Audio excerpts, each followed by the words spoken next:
Once in a while, to entertain friends, I'll spin up a story to see where it ends. While I might mess with facts, I can say with conviction that sometimes the truth is much stranger than fiction. Of last night, for instance, I give this depiction.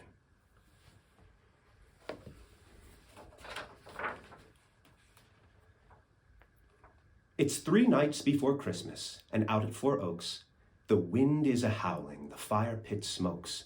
The Bailey's is waiting for coffee to brew. In a Dutch oven bubbles a savory stew. I'm humming and poking at embers and ash, when deep from the forest I hear a great crash. Into the darkness I peer warily, into the shadows that stretch scarily. I wish for bright light, but the fire burns low. I reluctantly stray from its comforting glow. To fetch a few logs from the edge of the wood, I zip up my coat and flip up my hood. It's 20 long paces to get to the stacks. I take a deep breath.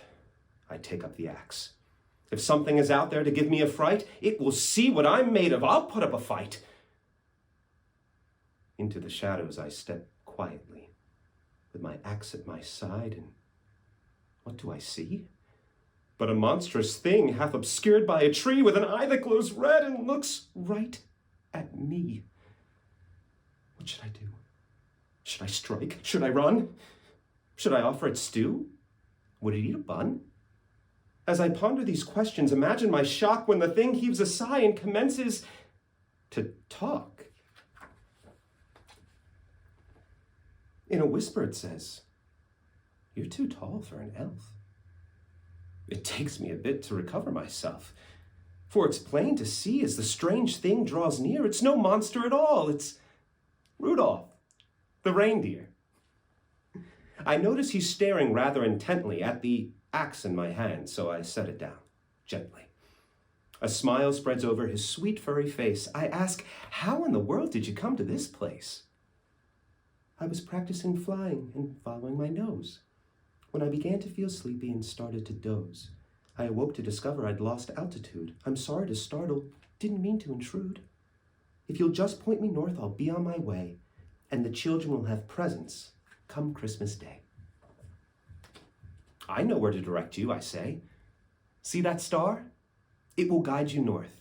It will take you far. But before we bid each other adieu, tell me, are you hungry? Would you like some warm stew? His nose flames bright red. His agitation grows great at the sight of the boiling pot on the grate. And I realized then that the thing I thought grim had been more scared of me than I'd been of him. I laugh loud as Santa. I see there is something that you need to know. You've clearly mistaken me for a barbarian. That's not venison stew. That's all vegetarian.